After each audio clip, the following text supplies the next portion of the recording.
call to order. Is there a? Let's open our call to order at this point.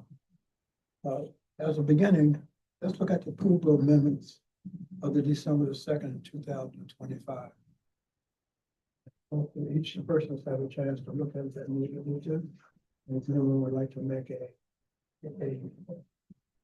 statement about moving forward or things that must be changed. Any objections? Hearing no objections, we'll assume that it is approved by all members. Thank you very much. The next thing on it is the classification of the compensation study by Evergreen Solutions, LLC. So actually they were supposed to present, but I am not seeing them online yet. So maybe we just defer that till they come in unless someone else wants to. I don't have slides. I'll reach out and give her a call now to see why she's delayed. Okay. So while that's being done, I just want to make a statement. The things that we do will be for things that move up to the meeting next week. So if we put something out there, basically say if this particular committee proposes that we move forward with this, that entire group. So we can, that's one, make sure it was clear we weren't making that decision. So we made the decision to make a decision. So let's go to the next one, performance-based compensation. Hey, I'm sorry, Dr. Johnson. Yes. Can folks hear me in the room? Yes, we can hear you. I'm having a really hard time hearing you, Dr. Johnson. I don't know if you're far away from the microphone or if it's kind of covered up, but I don't know if anyone else is also having a hard time, but I'm having a hard time hearing you. Yes, same as well. Yeah, the microphone is actually right above you. Can you get it better? Hey, Mr. Powers, can you check and make sure that the mics are up to full power? Oh, they are, okay. They are. Yeah, this when you're talking, don't look down, just look up and you'll be. Should I move to another position? No, you're fine. You're right under the speaker. Yeah. You just need to look up when you talk. Because I moved here, I at the tip because it was easier for me to get everybody here, right and left, than from the beginning all the way to the end. That was my No, reason. we can hear you perfectly now, Dean Johnson. Much clearer. Thank you. Okay. Raise your head up a little bit, that's all. Okay. Yeah, I mean, not that much, but. It's much better when you're looking up. See, when you talk and you'll be good. Your voice will go. And Miss Witchell is here now. Might need to buy one brown mic. Yeah, we should have. We do have two capabilities. We'll have one next week. Is there anything you think you missed that you want us to go over before we go to the next step? Not seeing any thumbs or ups or downs. And Miss Witchell is here now from Evergreen Solutions. So we can go wanna- back. Proceed. Okay. I think we should go with the Evergreen. So at this particular time, we'll have a presentation by Evergreen Solutions LLC. So why don't you identify yourself and move on? Well, good morning. I'm Stacy Witchell with Evergreen Solutions. I'm the project manager that's been the lead on your study. Thank you for having me here this morning and allowing us to give you an update on both findings to the study and recommendations moving forward. You want to share your screen or do you have a presentation or did you just want to talk? I do. Sorry, Zoom had me log out and log back in. So let me get that set up for us real quick.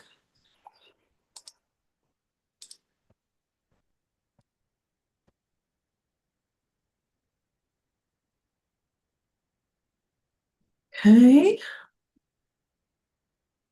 Let's go to projection mode.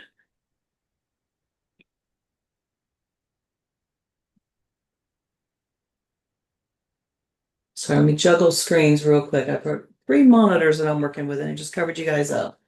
All right, do I have the ability to share? Let's look. Can somebody give me the ability to share, please? Casey's on that. Yep, give me just a second. And Zoom moved the settings again. Yeah, it does every time. It seems like I log in. I apologize. It should share settings.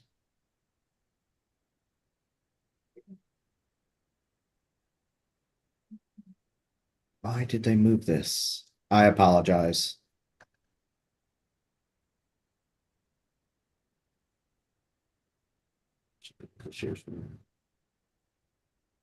Okay, we're gonna just do this.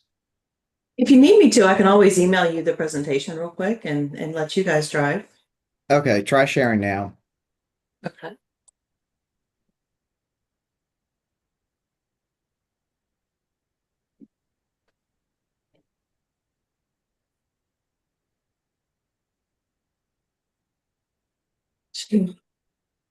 That one.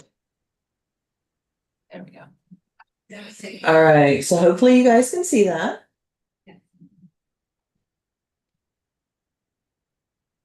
Yes, thumbs up? Yeah. Okay, perfect. All right, so I'm going to walk through the presentation. This is going to walk us through the different phases of the project, findings along the way, and then of course bring us to recommendations for updates to both compensation and classification plans.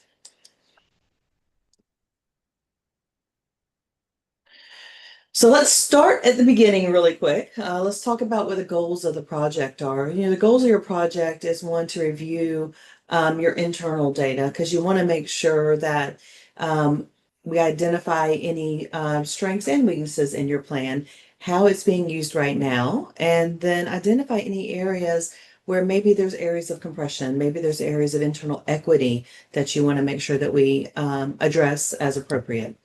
Externally, you want to make sure that you're as competitive within your market, within your labor market, as you can afford to be, and where you want to line up within the market and how all of that connects with your compensation philosophy. And then obviously recommendations to bring all of that internal and external data in together to make sure that your plans, class and comp, are equitable internally, positions are aligned appropriately, and that you're as competitive with the market, like I mentioned, that you want to be, and financially, right, in a place that is sustainable moving forward.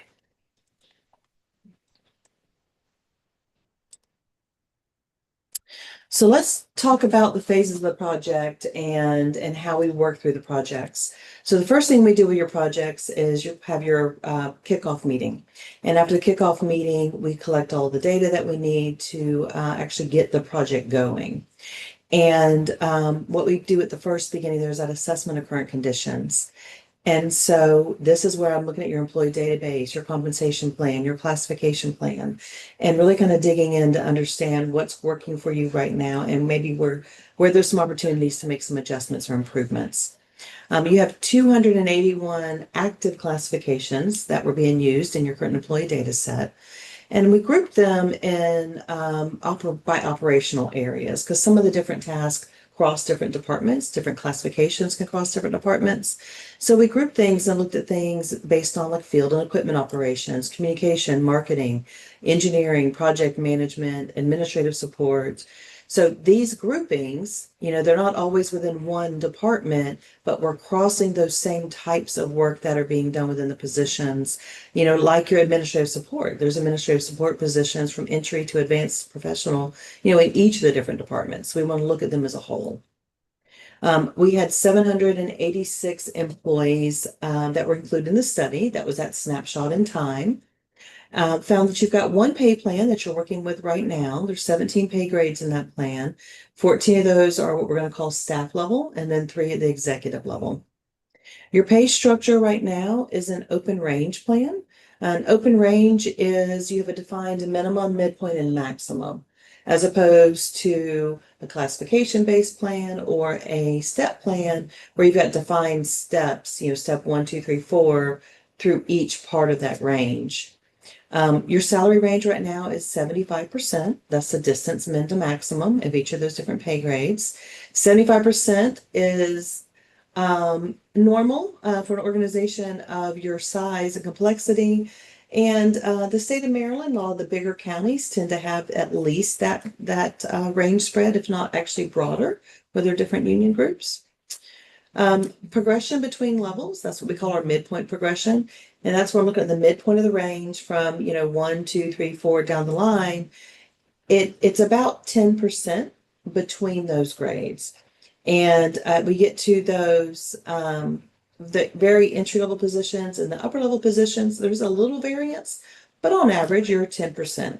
Again, 5 to 10% is a standard for normal grade progression and movement through families. So you have a well-structured system right now. When we looked at compression based on time in class, we looked at tenure. What we found right now is about 80% of your employees are paid below the midpoint of their assigned grade. And we're going to tie that to tenure here in just a second. We also found that there was 12 employees that earned more than their supervisor. Most of those employees, though, had at least 25 years, if not more, years of experience. So while you don't necessarily want to see that inversion, when I've got a long tenured employee like that and maybe a 1-2 year supervisor, that is to be expected. That happens quite often. And the percentage of times we're seeing it in your plan is not something that really rises to the level of concern.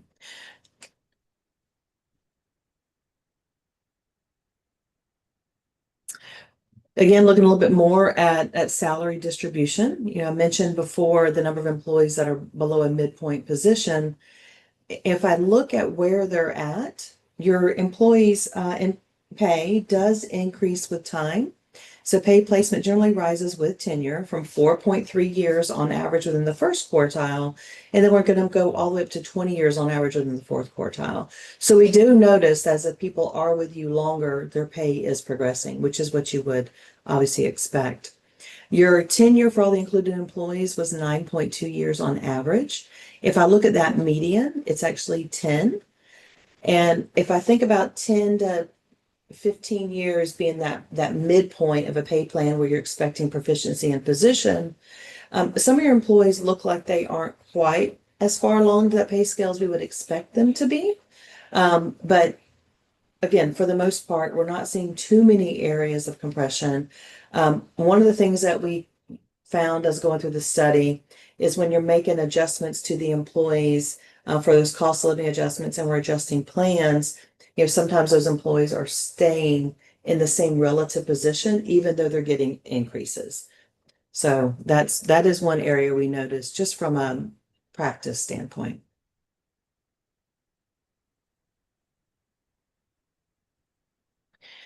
We did look at your class plan as well. I'm going to hold that until we get to the recommendations because it'll make a little bit more sense there when I bring it all together. So let's jump over to external. So when we looked externally, what we're looking at is your market, your labor peers. And given that you guys are statewide, we wanted to look at, different points in that market. And we looked at a statewide average and we also looked at market and how you compare within different areas. So your market peers that I'll show you in just a minute represent the areas where most of your locations are. So that way we could look in those regions to see how you're comparing in both that statewide market and in those local markets.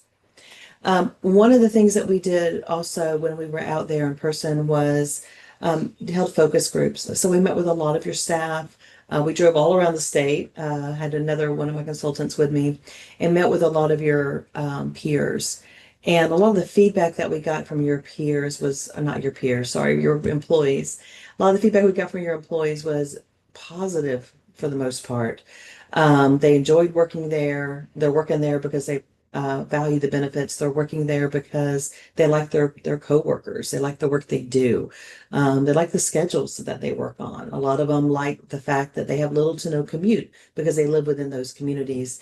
Now, we also found out that a lot of them were their own personal values and what they valued as far as helping support the communities, helping to manage those environmental impacts to areas, and working to conserve areas was something they personally valued, and they really connected that with the mission of Maryland MES. Your market survey itself, when we're looking for those peers, like I said, we did look on a regional basis, but we also looked for, who you're competing with. So looked at other water utilities. We worked at other counties in those areas. Wanted to make sure that we're looking at places where your employees could easily crosswalk into other positions. One of the other things that we looked at when we're doing a market study is we want to identify any inconsistencies or disparities in pay across those similar positions. That helps us understand, one, how the market is valuing the positions versus how you're valuing them internally. So here is the market peers. Of course, this is your larger counties within that area. And then we also looked over at a couple of different water utilities, and we were asked to request data from Mid-Atlantic Region Environmental Professionals and the Maryland Association of Engineers. We did contact them, but one of them, I believe was engineers, were non-responsive. And then the environmental professionals just asked not to participate in the study and provide information. But we did get information from the other peers. One of them, DC Water, came in at the end and gave us a good bit of information, but we're going to call it a partial survey response, but we did get some good quality data from them. So 10 of 13 was our response rate from our peer survey group. It's about a 77% response rate. We also went and used our secondary data source, which is Economic Research Institute. What they do is they survey groups nationally multiple times throughout the year. And what they're looking at is actual salaries and looking at now, how would you distribute those salaries across a bell curve by different industries, public and private? So we use that to pull public and private sector matches to look to see what do we see in the primary data, which is your peer data here, and then what do we see in that secondary data? I don't blend them because it's kind of apples and oranges data collection, but it does give me good anecdotal kind of grounding of how you compare. We used 141 of your classifications as benchmarks. We have about 70% with sufficient primary data. And what I mean by that is by antitrust laws, we have to have at least 5 quality matches for any benchmark classification in order to use it with the study. And we're comparing the classifications. We compare them based off of the essential functions. So my titles may not match, your title versus a title with a peer, but those essential functions, do the minimum qualifications line up? That's what we're looking to line up. We're not, I'm not as worried about what they're calling the positions, but what are they actually doing? So if they don't line up with at least 70%, are they essentially doing the same things? Does this one supervise, but this one doesn't? And then I can't use it for a match. So with that, we had about 70% of our classifications had good solid data that we could use with the study.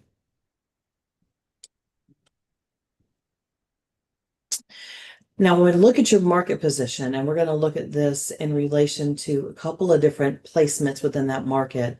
If we look at the 50th percentile, what we notice is at the midpoint of your pay plans, you generally align with the market at 0.4% above. Okay, that's looking across all of your different plans. If I look at, or job types, if I look at the 60th percentile, you're about 2.7% behind market. So not far off. You're really close to that 60th percentile placement. 75th percentile, you're further behind. You're 7.2%. And so what we're looking at is if you think about a bell curve distribution, and I'm looking at that 50th percentile, where do you fall at that median line? Where do you fall in a slightly more aggressive position? And then more at that leading edge of that curve. So the 60th percentile, you align generally well. And that's one of the areas that we focused on for the rest of the study. Another thing that I wanted to point out is that your peer average range for those larger counties there within Maryland is almost 80%. Remember, that's the distance from minimum to maximum. And 80% for those counties is typical to on the low end of their average. Prince George's County, I've worked with them now for about 4 years. Worked with Howard, we worked with Harford County, all these other counties up there. Many of their ranges tend to be really wide through those union negotiations. So they may be 120% sometimes. But I call that almost an artificial range spread because what they tend to do is hold the minimums and then grow the maximums with those cost of living adjustments. So after a couple of years of that, they almost don't even use that first quartile of their range. So if I bring that quartile off, it gets a lot closer to your range spread of 75%. But given that, what we notice as we look from minimum to midpoint to max, you do lose ground while you might be competitive on that front end minimum salary. You start to lose ground at the midpoint and the maximum. So we also kept that in mind when we're looking at your recommendations for your pay plans. Just another way to look at that as a table, look at a graph, so you can just kind of see that kind of declining position as I get more competitive within the market.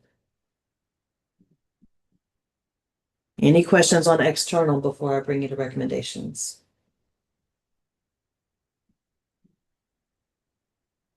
You know,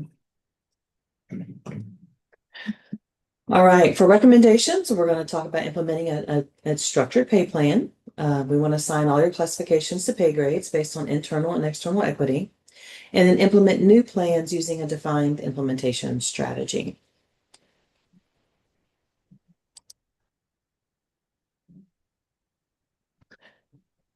So we're going to look at a plan that's going to have a two-band structure. If you remember in the beginning, I mentioned you have one pay plan that encompasses, all your staff down to your executive team. I want to go ahead and separate those a bit more formally than they are right now to allow you to manage those two plans independently. One of the other things that we want to do is I want to stretch out your pay grades a little bit. So let's go start at a pay grade 101 and go to 120. So it's a new numbering, updated numbering system. And the reason I want to give you a few more pay grade options there is to give you room to grow. I want to give you room for the career plans in order to move somebody from an entry level 1 position into a 2. Right now, that's a 10% jump between pay grades. Sometimes, especially those entry frontline positions, going from a 1 to a 2 doesn't necessarily warrant a 10% increase in jump. It can be used as almost like a dually allocated position. So you come in, you're in there for that 1 year, you've met your milestones, you're off probation, you're understanding the job enough to work more independently. Let's move you to a level 2. I didn't really increase in complexity in what I'm doing in that position. I'm more independent in my functioning and how I can function. So let's give room there to move that position at a 5% rather than a full 10%. And if I have the structure like we do with a 5% increase, as I increase in complexity, I can still increase that position to the next level and move to a 2 pay grade jump if needed. Now I'm addressing the increase in complexity. Maybe you're mentoring, you're leading, you may be a frontline supervisor. So having the additional grades and bringing that to a 5% structure in between gives you a lot more flexibility on how you want to manage your class plan over time, allow for the career family so employees can see how they can grow, and give them a little bit more options on how they can move in the system. We want to make sure that you are able to really recruit and retain employees. If they can see where they've got levels and room to grow with you, that increases your retention rates. So that's the goal of doing that. And then putting the executive team in their own pay plan, it really does let you manage them separately. And a lot of times you do. You might be doing an adjustment to an entry level, lower level position. Maybe it's not appropriate to apply through the entire plan because we want to manage those executive team a little differently. The way salaries are determined is a little different. So truly let you manage them with each other in mind, but separate. We're going to keep that 75% range spread across all of those general 100 series grades. And we want to bring that executive grade range spread down to 55%. I don't need a 75% range spread for my executive team. You're really not using that first quartile anyway because you're hiring in experienced professionals into those executive roles. So generally you're coming in closer to that midpoint position anyway. And if I did it at 75%, I'm putting that executive maximum salary out too high. Midpoint progression at the lower grades are 5%, like I mentioned before. When we do get into those higher level management grades, we do want to allow for an increasing level of complexity because as you move through that, you really are increasing the level of complexity. Your defined entry grade at 101 would have your starting rate of $15 an hour. This gives you a place to bring all of those entry levels, interns, that level of employee in at that level, and get you competitive with those entry level positions in other industries and areas where you're competing. So apologies, broken some PowerPoint rules here, but this is what that pay plan would look like. So you'll see that 100 series, 101 through 120. And then on the bottom, I've got the 200 series there so you can see that executive band. So you'll notice here, 5% is my grade progression for all of these positions. And this is moving from that 1 to the 2, give us more flexibility to grow through those entry, moving up to mid-level. As you move up into pay grade 1, 11, and 12, I am increasing complexity. I've got a more advanced supervisor. I've got my frontline managers in these positions. So we wanted to allow for that. And over here, down at 10% moves is, like I said before, this is where I'm moving into that senior management and moving up through into those director level positions. You do see one big jump here, a little bit of an anomaly. But again, this $15 an hour, this is where we were, the seasonal, the interns, give them a place to start within the organization. But competitively, where you need to be in the market, 102 would start at 40,000.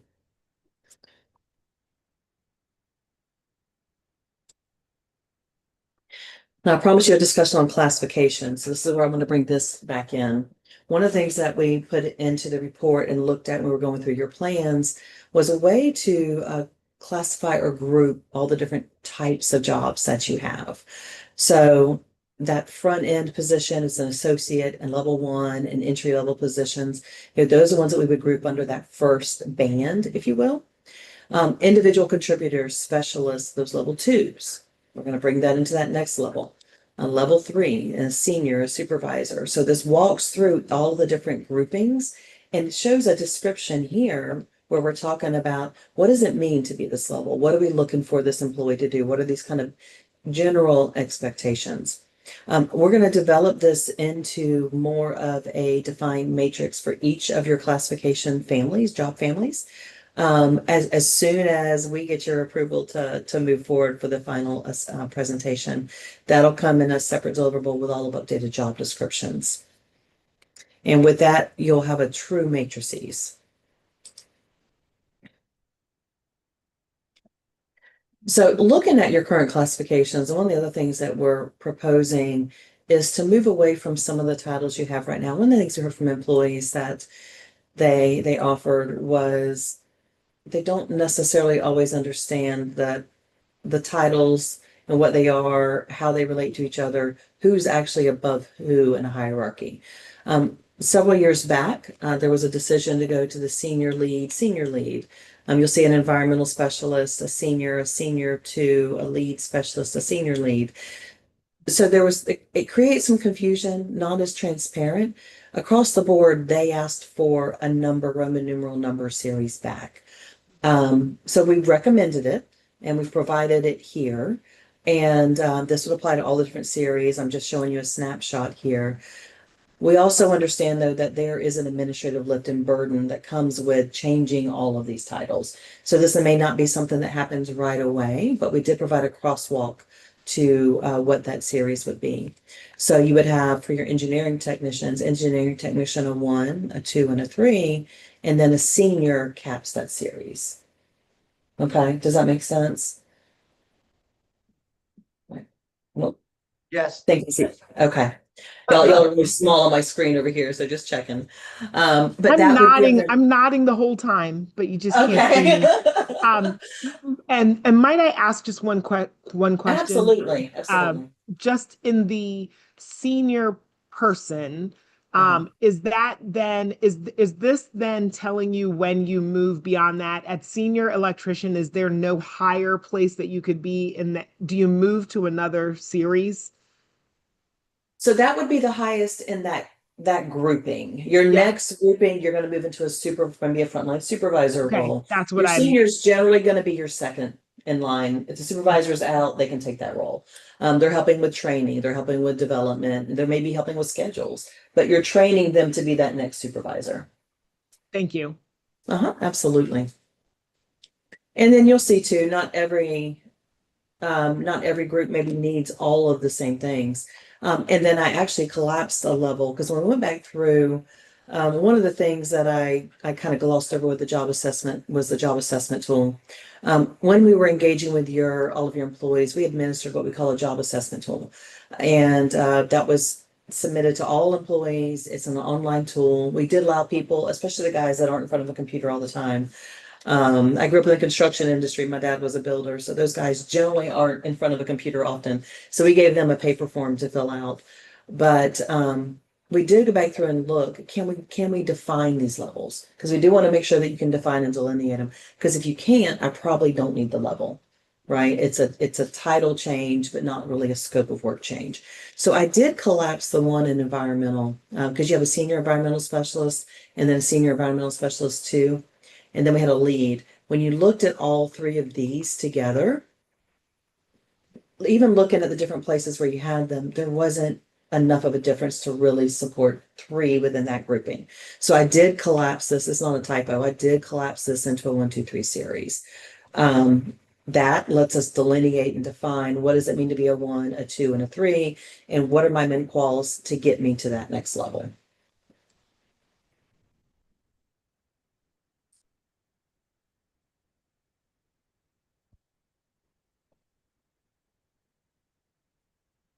All right, let me talk to you real quick then about what is it going to cost to move everybody over. And I want to grab a file real quick because these numbers are different. So we ran your numbers before I jump you over to that, the dollar tag there. Before we jump over to that slide, we ran the numbers before you did your 3%, I believe it was, adjustment for all your employees. And then we ran them afterwards. So to see what it's going to cost to take all these recommendations, let's align you at that 60th percentile of the market. That makes you much more competitive across the state, get you lined up really well. And then we looked at it before you made the move of 3% for that annual kind of budget adjustment. And then we looked at it after applying that. So if I looked at it before, it's about an $800,000 increase if you want to address compression within your pay plan. Much less if we're not addressing compression. I don't want to scare you off there. But if you're looking to address compression, then that's about an $800,000 increase, and it would be 282 employees impacted by that. Okay, but what it's going to be in an updated, when we ran your numbers again with your 3% move, then my bring to minimum drops my class parity drops down to $500,000. If what my goal is to get everybody crosswalked over to my new pay plan, let's get them to make sure everybody's making the new minimums, and then I'll just align them appropriately. That's what we call a bring to minimum approach. That drops all the way down to about 162,000 after you've made the adjustments. Because making that 3% adjustment that you did moved folks further into their pay grades. So you took care of a lot of the market with that. So really, I've only got about 70 employees that would need to be brought up to the new minimums. And that's about $162,000 of salary only dollars. It's about 0.3% of your payroll, and it's about an average of $2,300 per employee. So that would be your updated. So this number in front of you, this number is post, or are we making that 3% cost of living adjustment for employees? If I look at it after you've done that, then I've only got 70 employees and 162,000 that would need to be invested in the plan to put it all into place. And if I can just jump in really quickly to clarify for everyone, what Stacy is referencing there is we provided her with an estimate of where people would land based off of their performance review scores if we were to use certain numbers. We recognize that hasn't been approved and happened just yet. Thank you, Dr. Gross. And Ms. Witchell, if the board chooses to move forward this month with adjustments, based on performance-based compensation. I know you're almost done, but you would be able to run the numbers for us and give us the impact on those actuals at some point Oh, later. absolutely. During Yes, July, yes. you can come to Yeah, the board and express whether we are below or above or where we're at. Mhm. And this is all based on the 60th percentile, 60th median, 60th percentile, correct? 60th percentile. It's based on being competitive at 60th percentile. As part of this, as part of our study, one of the things we also did was some policy review works. We looked at shift differentials and a couple of things. When I was looking at your placement, and we talked about maybe, so about 30 years of my experience has been on the public sector side. Most of the state level. I worked with the feds for about 12 years.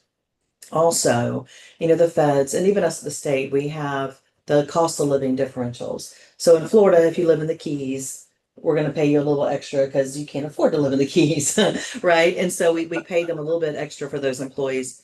So Maryland, I mean, you've got different costs of living, points around the state depending on where you live. If you're in that DC hub area that you guys are in, it's a higher cost of living than if I was up into, I call it, I don't know if you guys call it, call it your Western Panhandle part. And then even over on maybe that shore area when I was over there talking with them, cost of living is less there. So I looked at doing the 50th percentile and then having an effect, an index based on location. And then I looked at the 60th percentile and looked at the numbers that way. We built out an option in case you ever wanted to use that kind of an index based on a cost of living. But when I ran the 60th percentile, I think it fits your organization better. I think it aligns with your employees and where they're at without having to do the cost difference. It is built into there if you ever wanted to look at it, but I would not recommend that, especially in the year one. I think I would implement, and then call me back and let's talk about it. And I see, was it a hand up? Yes, I was going to ask if so you said it's based on the 60th percentile. So when you gave us these ranges, they're kind of high. I mean, it's a big difference, right? 100,000 versus almost 800,000, 160, I think you said. And then, For the cost, yes, yeah. ma'am. Mhm. So is there a hybrid option that's somewhere between those two cost points Mhm. that has some sort of logical methodology that might be considered? We could run any number of different scenarios for you. Uh-huh. When I looked at the areas where you had some compression, that's why I ran that. Class parity is based on somebody's time and classification. There's other hybrid options I run off of that because you do have some long tenured employees.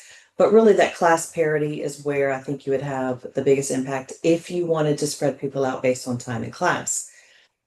My caution with that, though, is if that's what you want to do, given that you have a performance strategy that you use to adjust people's salaries, Mhm. it can reduce those performance changes over time, right? So if Mhm. somebody's really been, knocking it out of the park year after year, and they've gotten those higher percentages repeatedly, I don't want to diminish that. And class parity can do that. And it could bring up somebody else, like the barely get it done guy, right? We don't want to bring him up further than we need to. So Right. class parity is going to look at their time in class and their current salary, look at that projection over a 30-year career and compare. If they're making more than what the projection is, no harm, no foul, we're going to hold it harmless, no change. If it's making less, then it's going to bring it up. Bring So the them up. caution is they could be making less because they're a barely get it done guy. And we don't necessarily want to reward that. So that's why I looked at the bring to minimum option, just to get everybody crosswalked over to the new pay plan. One of the things your employees also value is the structure they have for those bonuses, for hitting those milestones, the performance piece. They really value that and they don't want to lose that. Right. They know So how to achieve it. Mhm. It's transparent. And then my last question was for the 14, I think that you identified supervise. So this is where I was coming from with the parity question. Uh-huh. Sorry, with the hybrid question. Is it possible that you account for, and let's say we're going to the bring to minimum option, but then still address those very limited number where the supervisor is Mhm. right, like addressing that very Yes. specifically, so that you're creating a better parity situation there without damaging your methodology. Across the board, right? So yeah, those are always areas. And one of the things about the bring to minimum approach that I like is it ensures everybody's on the new pay plan. Everybody's making at least the minimum, so we've got them on that competitive pay plan. That is handled. And then it lets you, as an organization, you've got a wonderful HR staff that knows what they're doing. They would be able to come back in and take a look and go through it and say, okay, what is those targeted things that we need to address? So we can run updated numbers for them after you've made all your other changes. And okay, now let's go flag the ones that fall within this profile. So let's take a targeted approach to those other adjustments we want to make. You know, we could also do bring to minimum and let's say, well, then let's make sure everybody gets at least a 2% increase. You don't really need to do that because you're doing the performance, but let's say you did. Yeah. I can multiply that through this strategy and give you an updated estimate. There. Thank you. Absolutely. Yeah, I do like the targeted approach, especially when you've got a good performance system in place. Any other questions? Seeing none, thank you very much. I think you provided us options about how we might look at it. And you'll get some feedback on suggesting here, please look at this or please look at that, or you may want to suggest some that you think are very consistent with where we want to be today and where we want to be in the future. Dean Johnson, can I make a comment? So I can't, you have Oh, it back. That's okay. Oh, no, I don't mean to sneak up on your back. So the plan for the board, for the HR committee and the board would be to let the rest of our performance-based compensation play out and then get analysis from Evergreen on the impact of those changes, where we line in, and we'll come to the board. It will be a lift between payroll and IT to change all the names.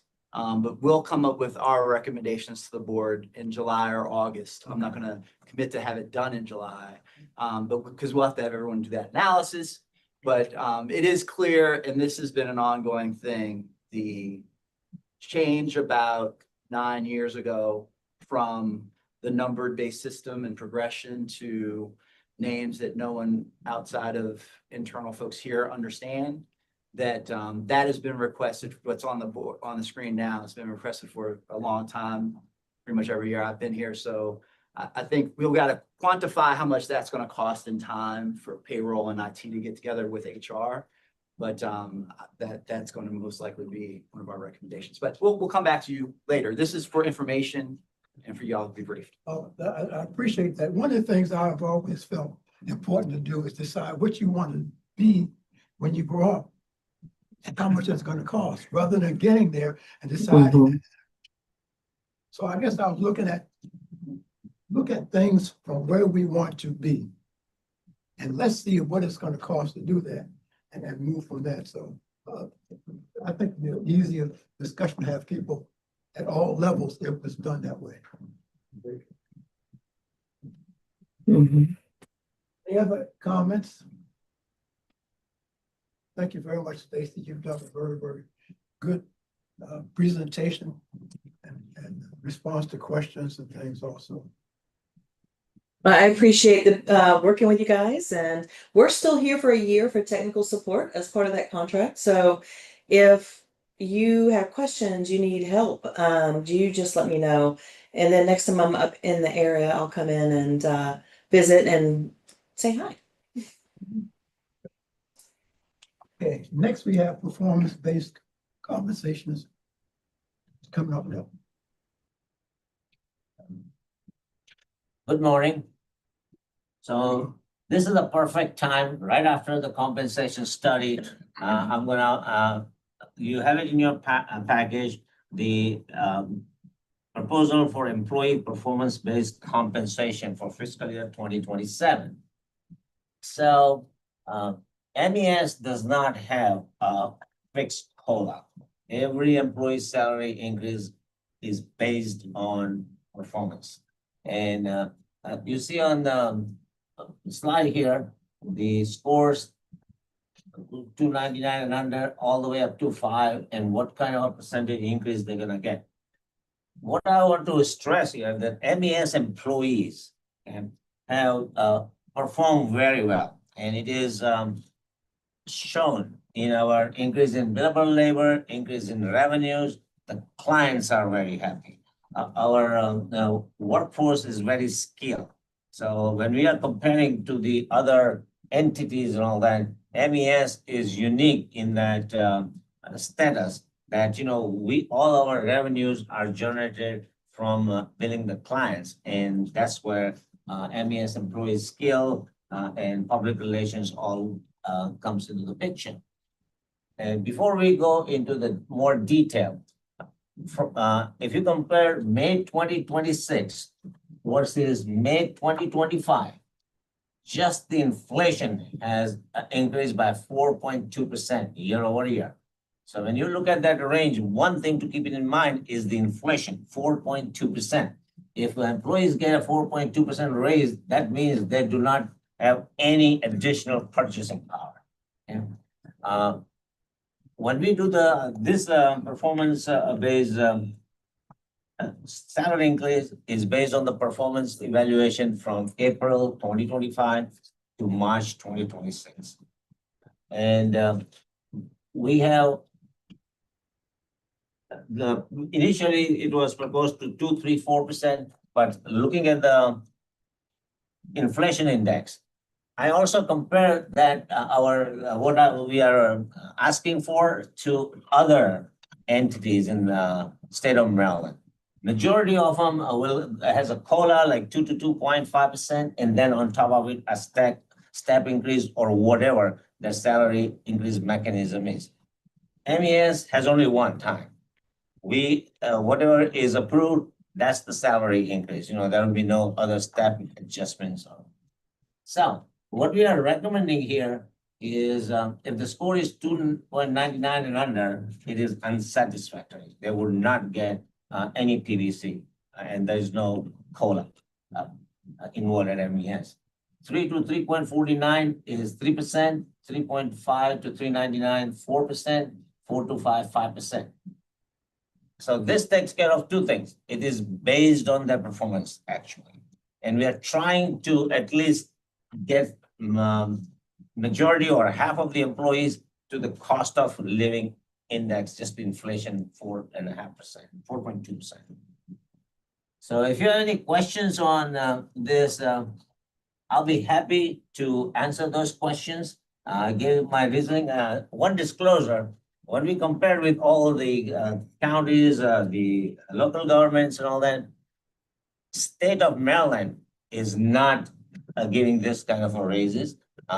So far we know that, they have a budget shortfall, and the only guaranteed increase is the COLA for 1.5%. The difference is state can come, it can change anytime. Sometimes they come in January, give the raise. We have to decide the salary raises for MES employees now because that affects our clients, the budgets. So, we would not come back later unless it's absolutely necessary for another salary increase, while other, like a city of the state government can propose more salary increases later. And it can change until the very last minute, but this is the latest information I have. So any questions on this? So this approach has good sides and bad sides. This is the bad side. In the case where how much everything else went up, I'm sorry, what was a 1% rather than 4.2%, then this would be a winner for everyone on the air. So one has to realize that next year, everybody may be very happy because there's twice the time cost of living based upon this approach. Yeah, so we do take into consideration cost of living, how much is the increase, and then we decide the range, so there are many employees, half of them will probably get 3 or 4%, and that is less than the cost of living index, but we want to reward the outstanding employees, so we have that 5%. Some of them are in that bracket. Other questions, concerns?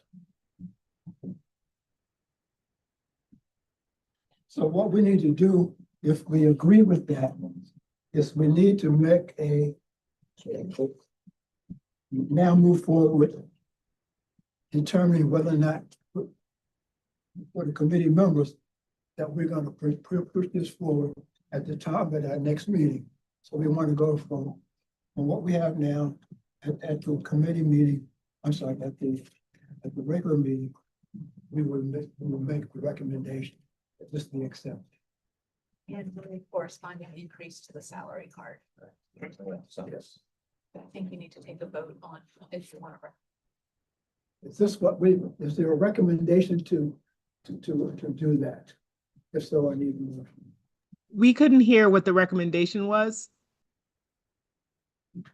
The recommendation is that we accept the percentage of increases based on what you see on the list now. So that, in the salary card. and the salary. That would be maximum 5% increase in the salary card. The ranges that the compensation study just discussed. So these are the salary increases for the employees as well as updating the salary card for MES. Thank you. Were you suggesting that someone needed to make a motion? That's what I was asking. Yes, that's what I was suggesting. So moved. Is there a second? Second. The committee members indicate that those in favor say, raise your hand and say aye. Aye. Aye. Let it be known. Thank you very much.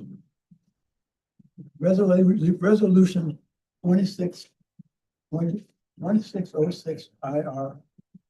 Mr. Patel, again, you're.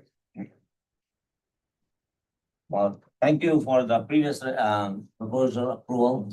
Now we are going into another financial matter, which is the retiree medical reimbursement plan enhancements. The last changes were made in 2019. And do we have a slide for the other? So when we met in December, the committee asked and the board asked us to revise with two options. Option number A is we're gonna increase the $500 in each slab of the retiree medical reimbursement plan, $500 only for the new retirees.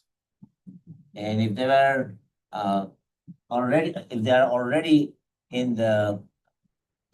already retired and receiving the reimbursement under the old plan, it will stay under the old plan. So that's an option A. The option B is there will be increase in 500 in each slab for 15-year service, 20-year service, 25-year service, 30-year service. But it will include all the employees, the new retirees as well as the current retirees. So those are the two options. So option A, just the new employees will get the benefit, the increase in benefits.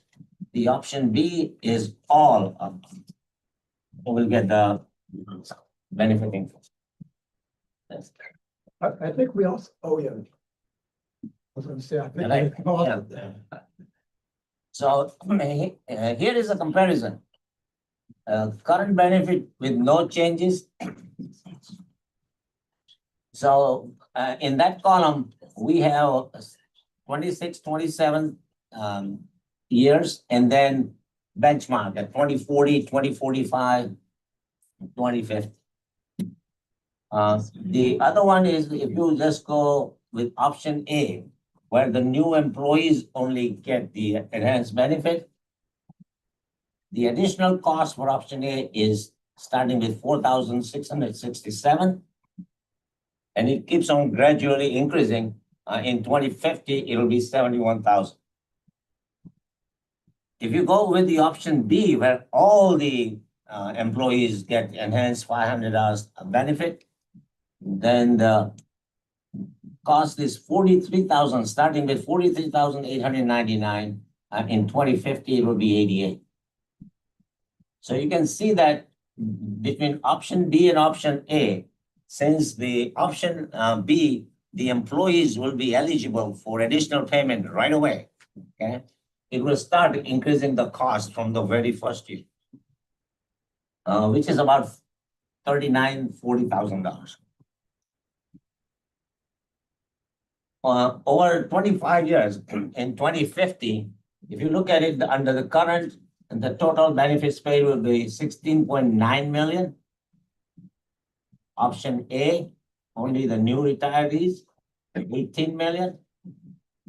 Option B, all retirees. The option A was 18,014,000. Option B is 18,873,000. So over the course of the 25 years, the additional cost will be $858,000, which averages to almost $40,000 a year. So now if you have any question, I'll be glad to answer those questions. And then the second thing is that, what the board recommends, option A or option B. Any questions at this point?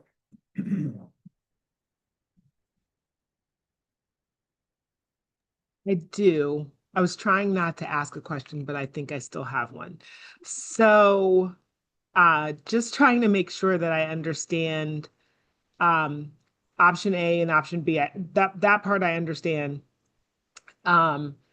Is there, again, I'm always going to ask the hybrid question where you do not, I see that's like all or none. Is there any option that's in between all or none that's under consideration? So just to explain, make sure everyone's on the same page. The finance department manages a fund that's in investments, and that investments is for an obligation. And every year we have to check to make sure that we are meeting our obligations. So just like if you were funding your retirement and you have your pot and you have your expenses. So the expense is the ongoing obligation to past employees for their medical receipts. This, and traditionally, MES has not expanded for the people that are already retired. All right. The question was asked by a board member, could we look at expanding it for all prior retirees as if we are indexing it with inflation or something? That has not been the tradition.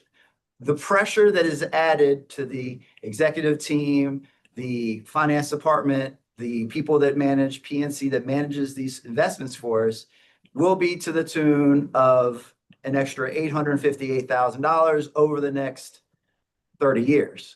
So the question for the committee, so we had to go back to the actuary to get these numbers.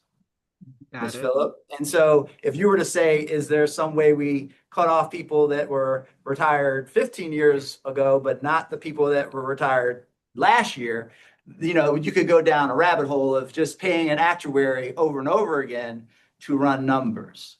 I don't want to, well, I do have to say, if the original obligation has always been, and as the adjustments have always been for the people that are working, that are providing the contribution to this investment pool, versus people that have not been in that role for a while, I think it's fair that this has never been done before to do this for everyone, not just the people, and not just having a future obligation based on the current work that's being done and the current contributions. So it's right now we've been doing very well for the last 6 years and expanding. If we hit a major recession, if this investment pool has only been hit one time in the 6 years under Mr. Patel's management, that caused us to have to put an extra allotment into it. We keep it in the black. This isn't, you might be familiar with other organizations that do not keep their OPEB responsibilities in the black and they go in the red. So I just want everyone to be conscious of the obligation being put on future folks at MES to meet this obligation if we expand it. But we'll follow the committee's recommendation and go to the board, and this is the last I'll ever say anything about the the challenge of this pool. And Mr. Coleman has his hand. Thank you. That answered my question. I appreciate you. Another question? Let me ask a question from another perspective. Do you think you'll keep more people here working with either one of those options? In other words, knowing that the benefits are good in the end, or even better, I'll keep on working rather than getting out and going someplace else. I'll never be eligible for this pool, so I think it would be more appropriate for someone that's, You're best for doing it because you don't have any. I have no vested interest. Yeah, I won't get 30 years. I probably won't get the 15-year minimum just by tradition. So I don't know. I mean, so it doesn't keep me here or leave me here because it doesn't impact me. I would have to ask Mr. Patel is in the pool, so. I'll be in the pool. And so, but apart from that, what I'll benefit in the future or not, as Dr. Glass explained, that, these, traditionally, we have done only for the new retirees. Now, healthcare costs are rising, number one, and I have got calls from the previous employees why they are retirees, that why we're not doing anything about it, So in December, we're not gonna change anything as it is, just the new retirees.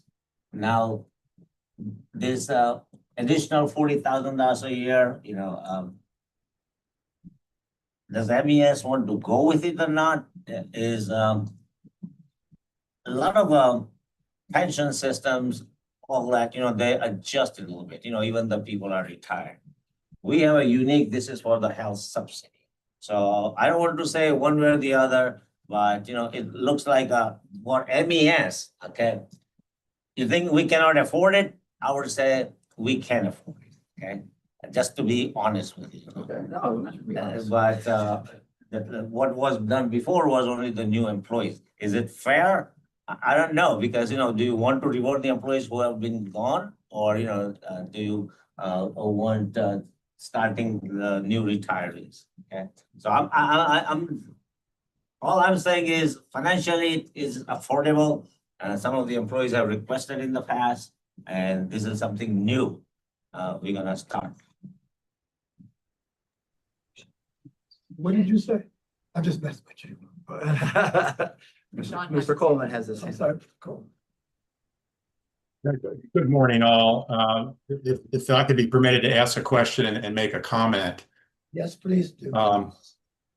The question I had, I guess I don't know that you've really talked about the resolution itself. That was really the basis of my question. But in section, I'm trying to pull it up here.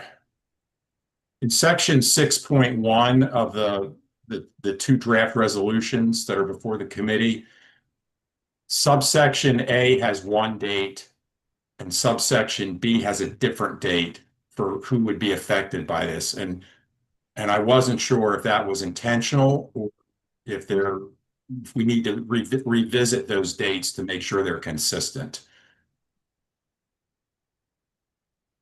It just seemed to me that they, as I was reading all this material, that they ought to be the same. Yeah, I think A is left over because this resolution was originally introduced in December. So I believe the January 1st date probably should match the June 30th date. Does that answer that question? Yeah. I just asked that staff take a look at that to make sure it's consistent, so that there's no question. If the committee and the board does adopt one of these resolutions, we don't want to get into the issue of whether it was appropriate or not. The other comment I'd like to make is just that we just you all had a presentation from Mr. Patel about cost of living issues. I think it's important to note that the reimbursement plan does not have a COLA provision in it, that the only way to change those numbers is by action of the board. As you can see from the recitals in the resolution, that they have not been changed very frequently.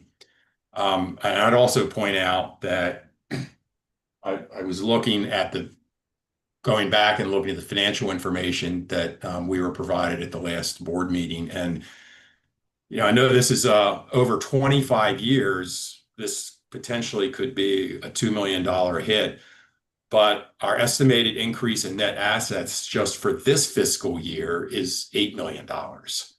So, it looks to me like there's sufficient funds available to cover these costs or to front end payment on some of these OPEB costs. So that's just a comment. But I think we need to, it's important, I would think, that we look at these potential costs in the context of the overall financial position of the agency. That's all I've got. What's the question? Someone has a hand. Dr. Gross. Dr. Gross?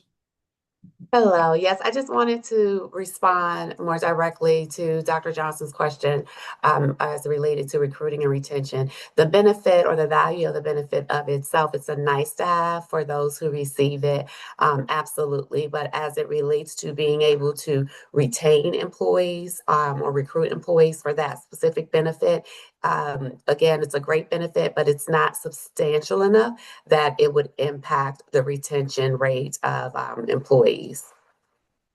Thank you very much. The committee members, are you ready to make a motion and decide to go forward with either A or B? Is the question. And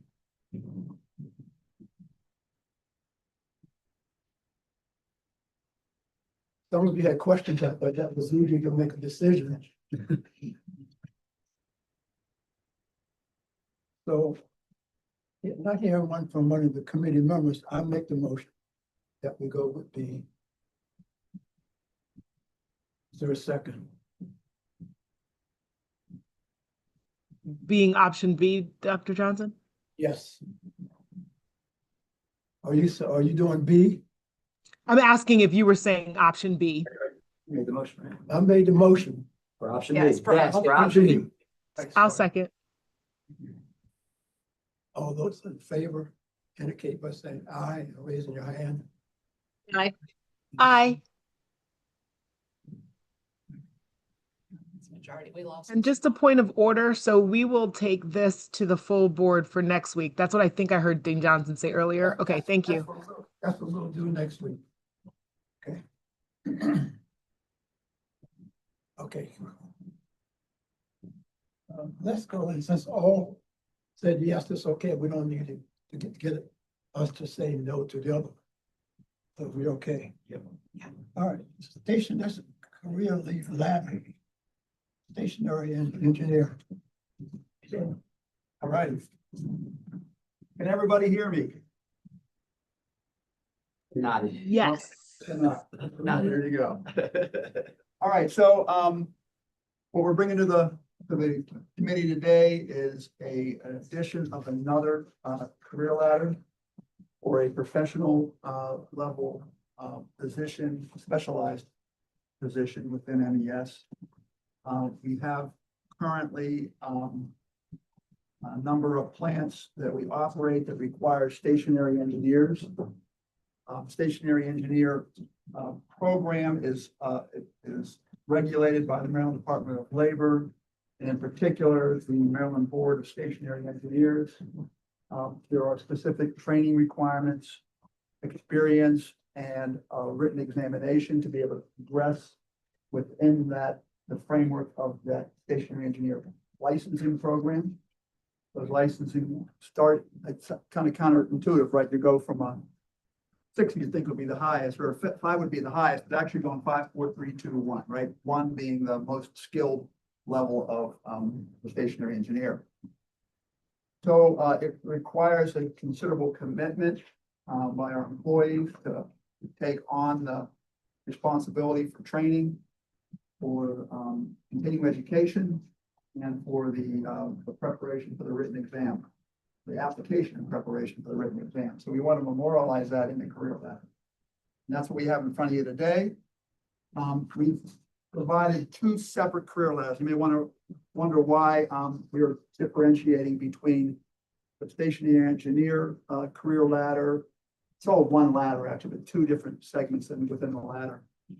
One involving our steam plant operations at a number of Maryland correctional facilities, and our specific cogeneration facility at ECI. So the ECI facility requires much more skilled level of operator there, because we're also operating two large 4 megawatt, well, one combined 4 megawatt of electrical generation. They got turbines that they have to operate. They're running a power plant in addition to operating their pressure vessels, steam boilers. So there are two separate distinctions between those in training and in the curriculum for that training and the responsibilities that they have. So there are two different ones here that you'll see in this proposed ladder. The first one is the steam plant track, and it basically, we hire people in kind of like we do with our wastewater plant. As we have an OIT for our water and wastewater, we have a utility operator within our steam plant operations. They come to us often at a grade 4 or above, or no grade at all. And then they are, part of their employment is that they will continue progressing through the licensing procedure to get to a 1. And that's they're basically our training, our trainees to a grade 1. I neglected to say, you have to be a grade 1 to be able to operate any of these plants that we operate based on the size of the boilers that we operate. So we have to have grade 1 stationary engineers on every shift, and that these shifts are 24 hours a day, 7 days a week. We have had considerable effort to recruit and retain these employees. So a career ladder helps us from a retention point of view by allowing a progressive opportunity to move ahead within their stationary engineering position. The issue for us has been the industry's changing. At one time, the Navy was a great source of engineers, but the Navy's changed the way they power their ships, basically jet engines. And so we get less and less folks coming into the market that have those skill sets in hand. So again, our utility operator positions are really critical for us to be able to maintain skilled labor for those sites. So again, this helps memorialize that. So on the steam plant track, they basically progress through from, when I say grades up there, those are the grade for the license, not MES grade. These all pretty much remain as a grade 4 until they get to be a stationary engineer 1 of MES grade 6. We did take a look at the percentage increases that we're recommending and made sure that they still fall within the grade 4. The grade 4 range is anywhere from 38,000 to 60,000. So you can't, by progressing through on that grade 4 up to a stationary engineer grade 2 license, you can still stay within that grade 4 classification for us. So we're not going to matriculate you out of the grade with these increases. Again, there are specific requirements to be able to get to each of these steps that involve experience, continuing education, and a written examination. So we move on to the next. The more complicated one is the cogeneration facility. Again, there's a higher level of requirement there because of the cogeneration, electrical generation piece of the work. There they progress through as if they were getting their stationary engineer grades 4 through 1, but they also have an oral board they have to pass when they're a boiler operator to move towards the shift engineer. And the shift engineer is not included in this grade because that is a position that we have to hire into. Let me stop you for a minute, though. Yep. Ms. Keller, do you have a question? You have a question up? Do,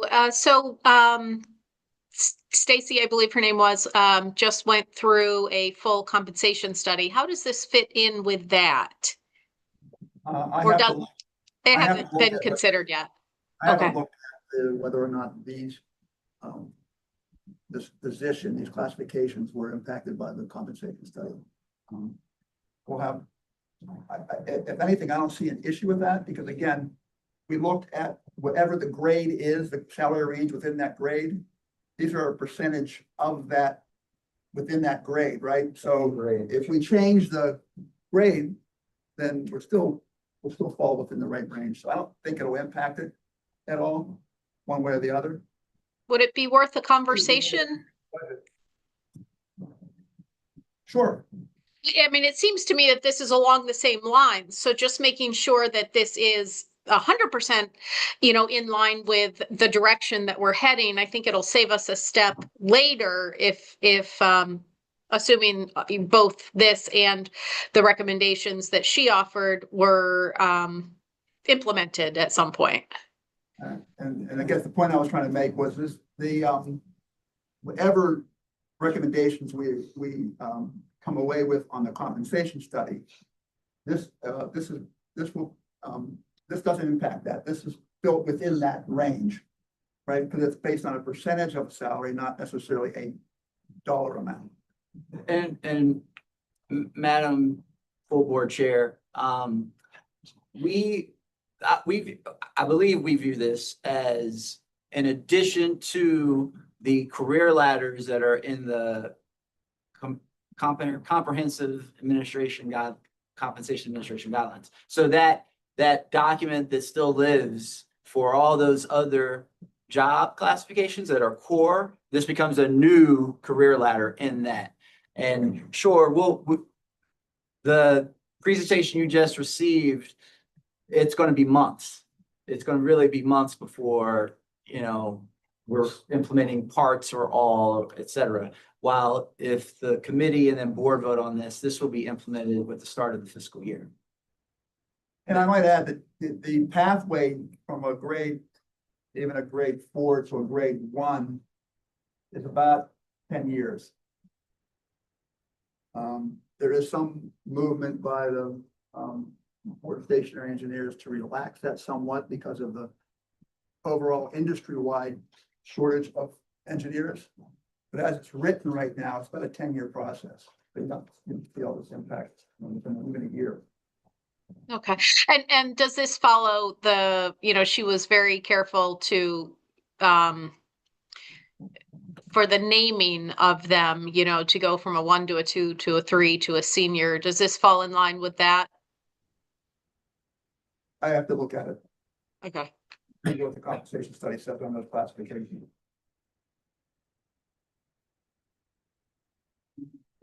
There would be a utility operator. We don't have a 1 utility operator, 1 utility operator, 2 utility operator, 3. Again, it's all a utility operator, but they're moving forward with their license. When we say grade 4, grade 3, those are licensed.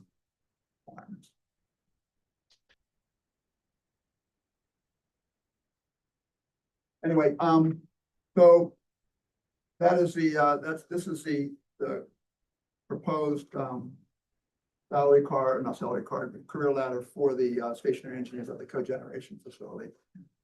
A couple of those you see 8%. It's really the 4% for there's 2 modules, 2 training modules in that jump for that step. So you'll see 8. The only reason we went to a 10 to get to a grade 1 was to keep in line with, it's a more of an accomplishment. And also keeps in line with the market rates for a grade 1 stationary engineer.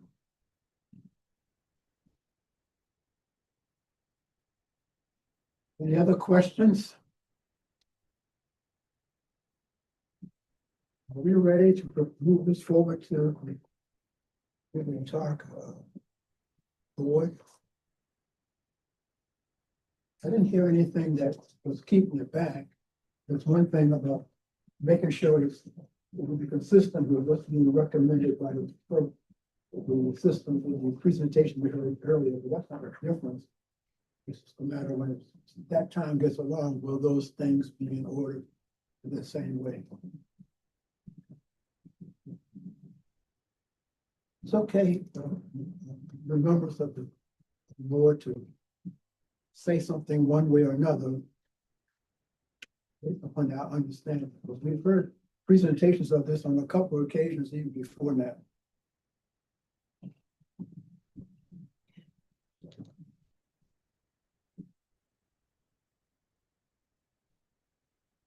They're right here and no. There. Yes, Miss No, They're still there. I think Dr. Johnson's asking if there's a motion to recommend approval of this ladder to the full board. yeah. So moved. Second, I'm sorry, I didn't realize, second. Thank you.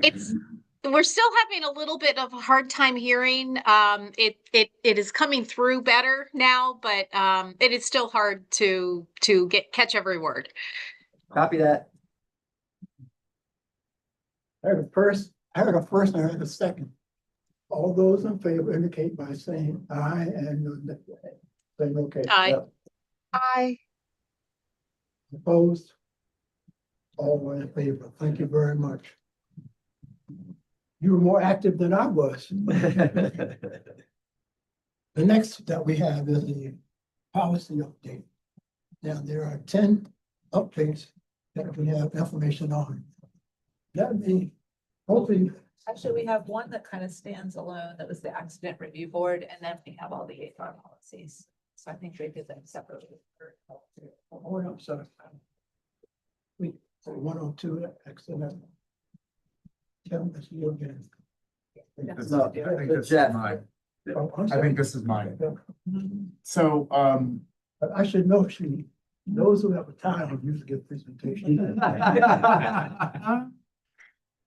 why I wore it today. We have before the committee, a revised accident review board policy. The last time that this policy was updated by the board was 2008. So, that's one of the main reasons why we're looking at it today, is because the organization has changed over the years and we need to update the policy to reflect the organizational structure. The state of Maryland does require each unit of state government and the executive branch to adopt a accident review board. So that's another reason why we're making sure we're staying consistent with the rest of the state. The revised accident review board would be substantially changed from the existing accident review board.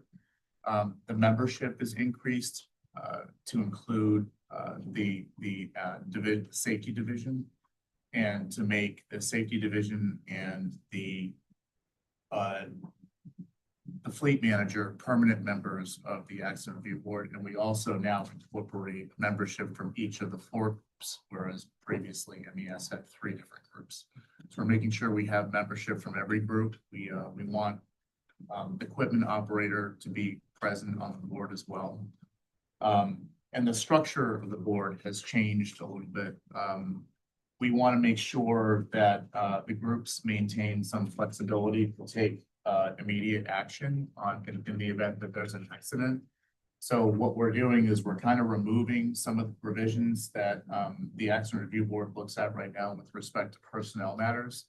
And what we're asking the board to do in the future is really to look at the safety aspects of a vehicle accident or an equipment accident, and make recommendations on how to improve safety provisions in the organization.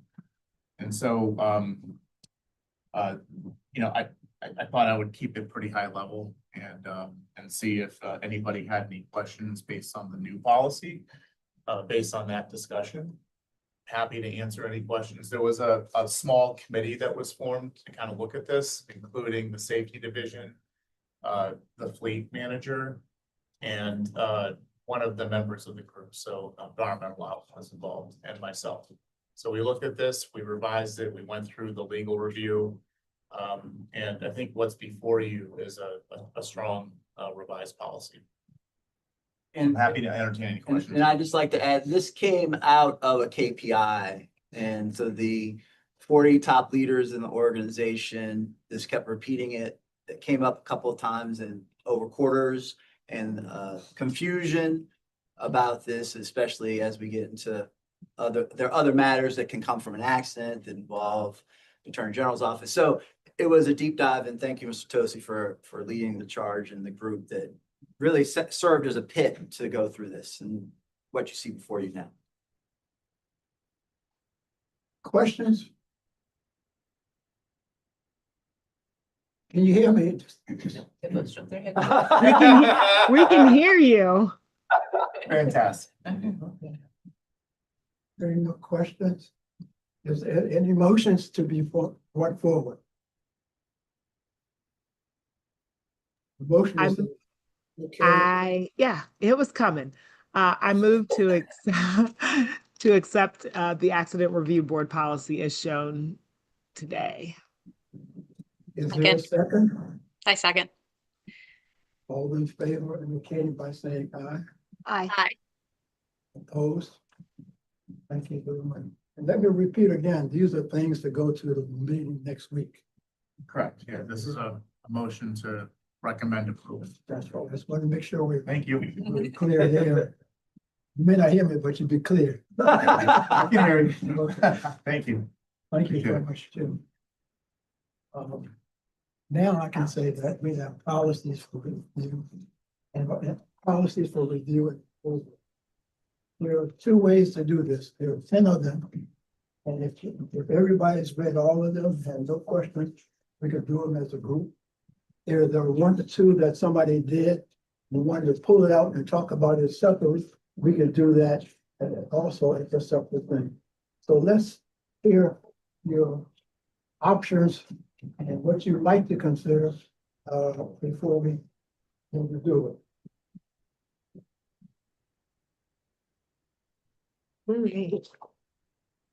Madam Chair, Ms. Phillip, do you have an opinion on taking them as a whole, anyone that you'd like to pull out, or going through each one individually? Well, there was a middle one. Or Do it.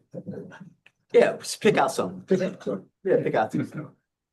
So Dean Johnson was asking for your opinion on how to handle all of them for the vote. I think going all together would be helpful. Oh, and it seemed like the head nod for a second. And you know, Dr. Burris is prepared to go over each one if you wanted a summary of each change, and then we can vote on them at the end, Oh, no, or no? Oh, unless they're asking. okay. I think that would be helpful. Oh, there you go. I thought that's what I was saying, but Oh, okay. Okay. Let's do it that way. Then. I got you, Odessa. I got you. I felt you on that one. All right. Okay, so I don't have slides of the actual changes, but they are all in your packets. All right. Okay. So am I going through them or? Yes. Okay. Okay. Good morning again, everyone. So the first policy up with a proposed change is HR 1.17, our personnel files. And the change is to accurately update the HRIS system of record for maintaining and keeping our personnel files. Excuse me. The second is HR 2.03, our lateral transfers. And this is an update to the procedures as well as clarifying the internal application of the policy and transfer approvals. may I ask a question? May I ask a question? So what you're essentially saying here in kind of both of these is that you've identified a better process than you currently have and want to refine the process and codify? Correct. So and that was the other part of it. Some of these policies have the steps as a part of the policy as opposed to the overall process and the intent of the policy.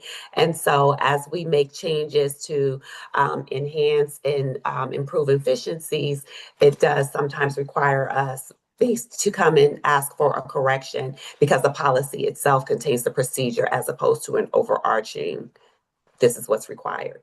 So are you removing the piece of it that then you can have a separate document that just says this is the procedure, and then you have a policy and have them stepping apart, or are you just updating it within? And some of them there will be, we have our standard operating procedure that indicates these are the steps that you take to get to what this requirement is.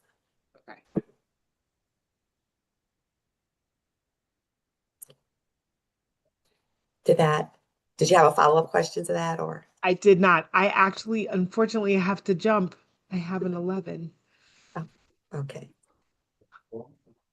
But I've read through what you were sending, so I think that's what you're cutting, correct? Yes, ma'am. I mean, we could take the vote now and. Because I think I'm going to be, we'll be out of quorum, right? Right. So if you want to. Which is why you were asking the question. Now I understand. So in general, my biggest question, I think you just answered, which is, are you going to refine to clean up the policies so policies and procedures can be separated? I think you answered it depends on which one it is, correct? Well, hearing it asked that way, the answer is yes. I thought you were asking about a specific policy. So Yes. hearing it asked that way, yes. Yes. Okay. Which to me is the better process, right? So that you're not always having to do this every time. Exactly. Yes. Got it. So I am fine. I don't know if anyone else has questions. Any other questions? From the committee? Looking at all of the policies so that we can have a vote while we can. I make a motion to move the recommended changes forward to the full board. Second. All those in favor indicate by saying aye, raising your hand. Aye. Aye. Thank you very much.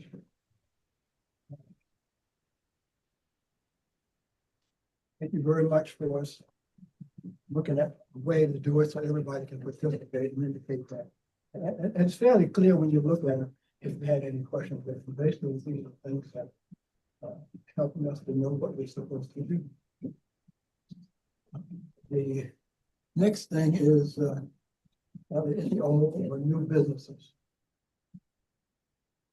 We're going to move down to a closed session. And basically, you can read about it. And if you want, if anybody has any questions, there's something that's available that you can look at with the information that came with you. And if you go to do that, that will be reading it. Any objections? Thank you very much. 5 minutes over. Thank you. Chairman Johnson, I'm not going to participate in the closed session. I'm going to sign off. Okay. We're not sure right now if we can have a closed session because we only have 2 of the 4 members of the committee. Would we be able to use Sean as a member? Or One option we could do is maybe have a closed session, and I know that we were hoping to settle this matter today so that the recommendation would be prepared for next Thursday. But what if we have a closed session immediately after our meeting next Thursday, and then we could settle the matter and report out? I don't know, just an option. I think that's what you need to do. But I think what we need to do, using the words, is to make sure that people know that we're going to do it, so they will be available for us to be able to do it. Right. But we could also do it before I'll do it right. or another day. okay, I think Dr. Glass is saying he can submit his recommendation in writing for the closed session. And Okay. then the full board can consider the items that we were going to consider today in the closed session after the full board meeting next week. Yep, either that or before. Um, Have an Okay, early meeting. sounds good. At 8:30. Okay. Okay. So if we can make it, just from my standpoint, a recommendation, if people can come, please come rather than doing it. There are differences in looking at people's faces and understanding that they have a lot of energy about it and versus when they're saying, okay. So, but anyway. I'll be there in person, Dr. Johnson. That's my intention. Oh, so nice of you. But anyway, all right, given that, then we can close this particular meeting, the closed session, because there's going to be. Right, we'll just close out, right? All right. Thank you very much, everyone. And you. we will see you again, we'll talk to you again next week. Thank you, Dr. Johnson. Bye.